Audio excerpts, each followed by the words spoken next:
When life knocks you down, and life will knock you down, try to land on your back. Because if you can look up, you can get up. Welcome to Fire with Dr. Ninja Turtle. Hi, everybody. Welcome back to Fire with Dr. Ninja Turtle. In my last video, I discussed cybersecurity and how to keep yourself safe when you're in retirement and traveling. What I'm doing now is I'm starting a new series that is about discussing books on financial and mindset that I like, either that I've listened to on YouTube or that I've actually read. And the first one is just one that I found a couple of days ago. It's called The Quiet Millionaire. Now, I have a link to The Quiet Millionaire, and this is discrete ways to make money, manage money, and it's a powerful guide to mastering the art of financial independence. It offers practical strategies to earn, save, invest, and grow your wealth discreetly and effectively. That's what I'm trying to do. I'm not trying to be flashy. I don't have a lot of wealth, so I'm trying to grow my wealth, and I'll talk about that more as the video progresses. The next book that I want to talk about was pivotal to me. Many, many years ago, and a lot of real estate investors have read this book. It's called Rich Dad, Poor Dad. And I want to know in the comments if you've ever read Rich Dad, Poor Dad. But it tells the story of a young boy who had two fathers, one who was very conservative and the other one who taught him how to buy assets and let those assets pay for his liabilities. And I learned that at a young age, and that's when I started to buy real estate. My first thought was buy a piece of real estate where I could have like a mother-in-law apartment. Just something small. Now, I bought this in my own name, so it was my primary residence, but because it had an extra partial rental unit, I could make money and I only had to put 3% down. I did that a couple of times and worked my way into a duplex. And so this, just the mindset of having the ability to build wealth with very little money out of pocket. And basically, you're asking other people to help you build wealth. And so the key takeaways from the book are to buy assets to fund your liabilities. I still do that today. I try to buy assets that will hopefully someday pay for my liabilities. I haven't quite gotten there yet, but I'm in early retirement and I will get there. The other thing that I learned from this book is to manage risks instead of avoiding them. Now, I don't want to go and put down a ton of money on something and take a big risk. So what I did in the beginning was I bought rental properties that I could pay for even if they weren't rented. And I sort of built it slowly and carefully. That way, I managed the risk. I didn't go out and spend a whole bunch of money. And then when the real estate market crashed, I couldn't afford to make the payments, and then I would go bankrupt. A lot of people did that in 2008. So I learned that you manage it a little bit at a time. For example, what I did was I took money from my side hustle, not my main job with the federal government. I took my side hustle money and invested that money in real estate. So it was always extra money, and I just kept investing the money. Now, I didn't buy properties that were in turnkey condition. I bought properties that needed fixing up, and so I used my side hustle money for the down payment and for the repairs and the stabilization of the properties. Please like, subscribe, and recommend my channel to anyone you know who has been knocked down by life and is getting back up. And as we get into the second part of my video here, I want to talk about a book from Robert Kiyosaki, who wrote Rich Dad, Poor Dad, called The Cashflow Quadrant. And I get this from 4-minute books on YouTube.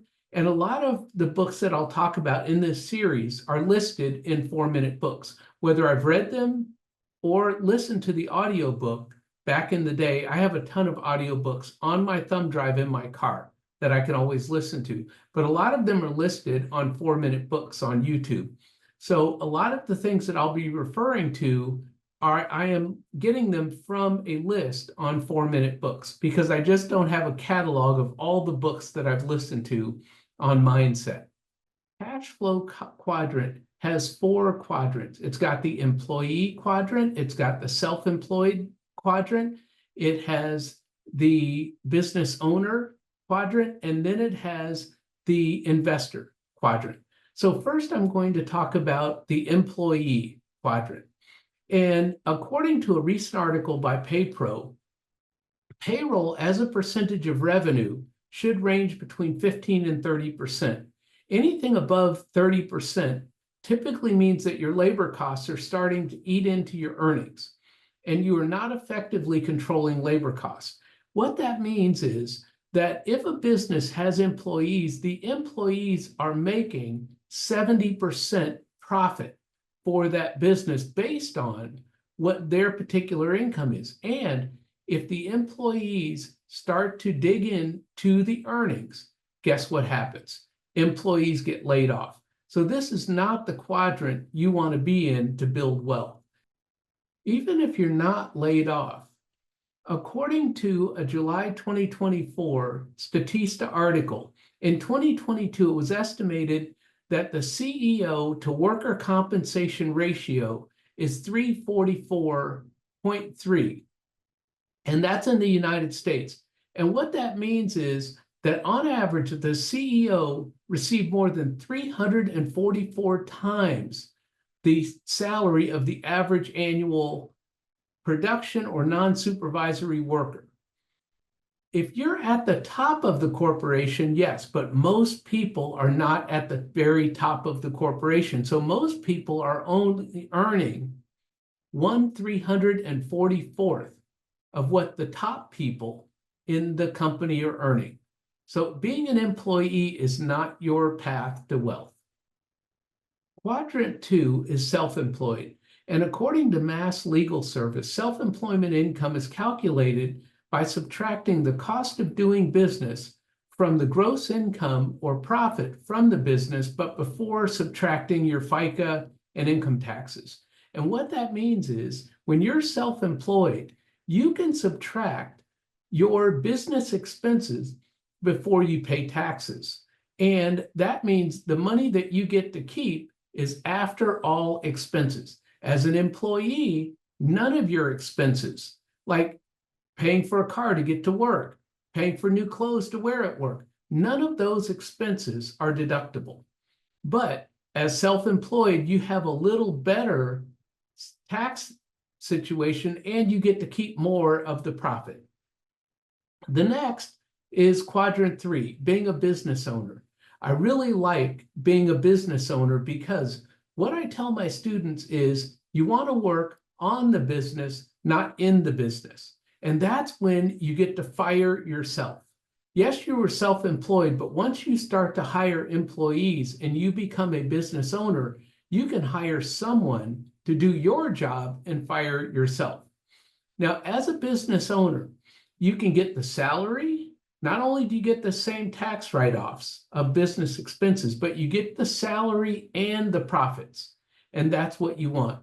You want to take those profits as a business owner and invest that into more appreciating assets so that your money is making money while you sleep. The fourth and best quadrant to be in is the investor quadrant. What I do in this quadrant is I loan money out to other businesses. I loan it out to people that do syndications. I loan money out to people who flip houses. I may own real estate as a buy and hold investor. However, I'm also loaning money out to other real estate investors. And that's what you do as an investor. And you can grow your money in multiple ways in a more passive way than actually swinging a hammer and actually doing it yourself. The quote of the day is, don't just talk about what you're going to do. Take action and be willing to face discomfort that comes with growth. That is what I try to do. Sometimes growing and building wealth is uncomfortable. Sometimes there are setbacks. It's not a straight line all the way up. So what I want to do is I want to update you on my budget bros.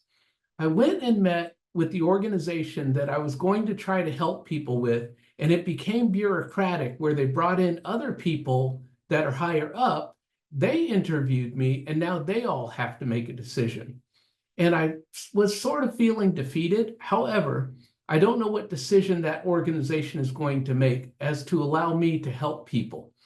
What I did do was I talked to someone else just the other day, and I let them know I'm trying to help people with financial literacy.